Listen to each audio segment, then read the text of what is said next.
Hello. It's possible that you've suffered sitting all the way through the film Braveheart. My deepest condolences if you have.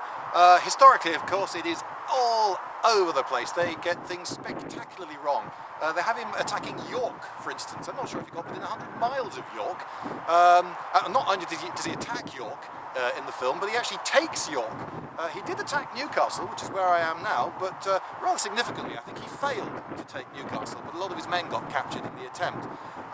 He did attack Carlisle quite successfully, and he slaughtered all the nuns in Carlisle Abbey, but they didn't put that in the movie.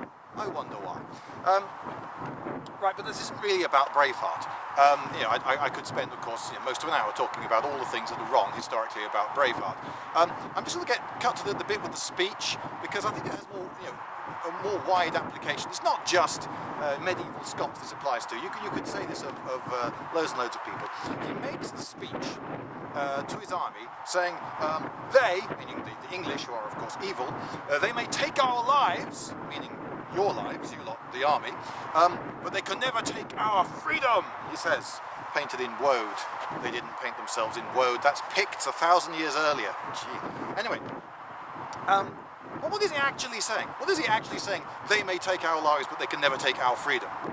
Well, I put it to you that what he's actually saying is that, yes, you lot, peasants and yeomen and what have you, a lot of you will get killed or horribly maimed today, but what you're fighting for is the right to be oppressed, not by those English medieval feudal knights, but by those very, very similar Scottish feudal knights. Well, they're sort of Scottish, but they're all sort of intermarried with the English, who they're sort of the same lot, but there's a different lot of feudal lords.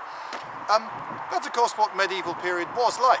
People didn't fight for nations. Indeed, the idea of nations as we know them today wasn't a fully formed one.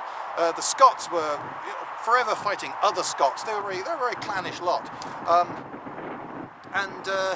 That's not why young men go to war. Lots of people have done quite a bit of studies into why young men go to war. And it's not to fight for their nation, that's what they may think, that's what they may say. No, young men fight because they don't want to let the side down. It's very important to them to be part of the gang, not to be thought of as a coward. It's also a great way to get the girls to go to war. I'm sorry, but it is. It's reasons like that men go to war.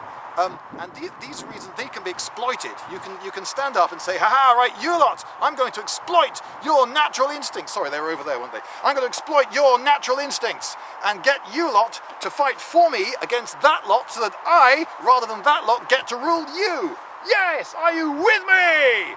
And incredibly, if you say it with the right tone of voice, you can get them all to cheer for you.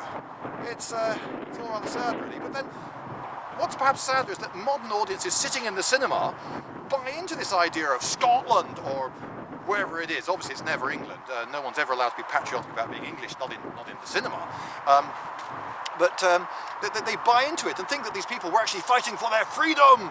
No, they weren't. They were fighting to be oppressed by a different lot of feudal lords. Big whoop.